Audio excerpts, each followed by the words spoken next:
Hello everyone. In this presentation, Pippa Yeoman, James Lamb and I, Lucila Carvalho, will be talking about chapters in a recently co-edited book titled Post-Digital Learning Spaces Towards Convivial, Equitable and Sustainable Spaces for Learning.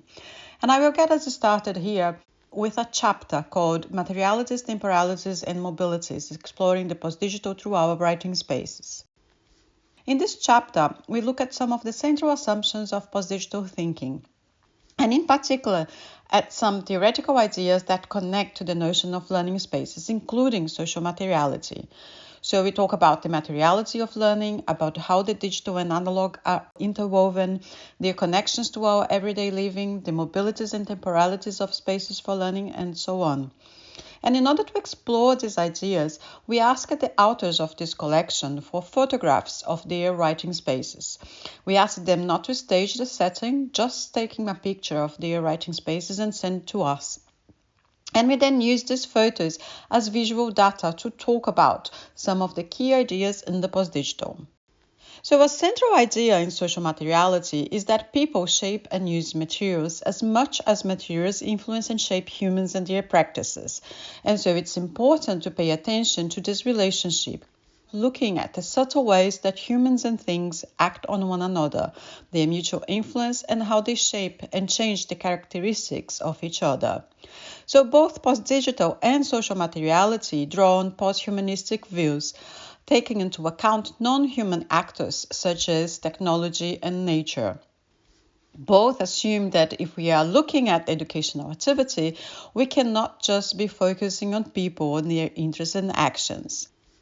But a key difference between social materiality and post-digital is that in the post-digital, researchers are looking at how digital technologies are bounded together with other technologies, but also with informational, material, and biological elements. And so in a way, social materiality is also open to the digital being bounded with humans.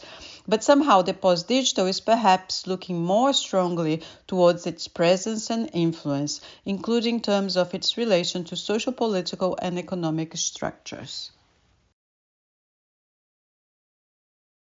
In February 2023, I carried out a short experiment while travelling between Scotland and Switzerland for an academic conference. I wanted to know whether the train provided a realistic and more environmentally friendly form of international conference travel compared to flying. Bearing in mind the extended duration of journeying by rail, I set out to explore whether the train could function as a mobile working and learning space.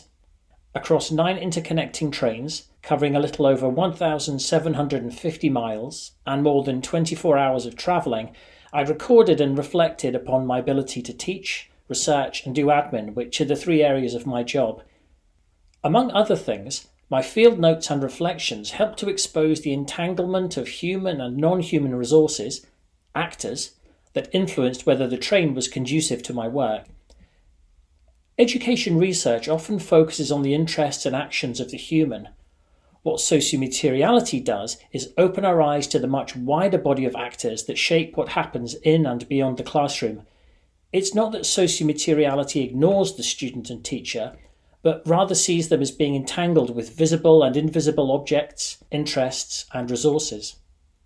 In the setting of the transcontinental train journey, my writing, thinking, and teaching were most obviously shaped by educational, technological, and spatial resources. But as my field notes captured, my academic environment was shaped also by anxiety, excitement, and tiredness. It depended on train timetables, the availability of funding to support my travel plans, a domestic setup that gave me flexibility to take the slow route to Switzerland, and a range of privileges I enjoyed as a white, able-bodied male using the European rail network. This isn't an exhaustive list of the social and material actors that shaped my surroundings and work. You'll have to read my book chapter for that.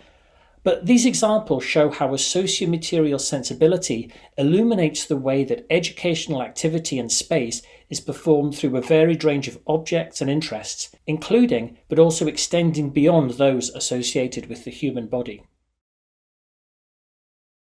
August 2022. It's been 5 months since I tested positive. I experience fatigue at a cellular level. I can't hold the kettle long enough to pour a single cup of tea. I wake from fitful sleep and retreat to the sofa with my phone. I can just tolerate the dimmed light from the small screen, and it is here on the sofa that I learn from strangers that I am not alone. Emboldened by community, I seek solace in knowledge wherever it can be found. I take crash courses in failing body parts on YouTube. On Twitter, I find researchers, practitioners, and patient advocates doing their very best to address the knowledge gap and honour patients' voices. As alliances form, funding is crowdsourced and preprints are circulated. With the help of patient support networks, I learned to use a fitness tracker to manage energy conservation.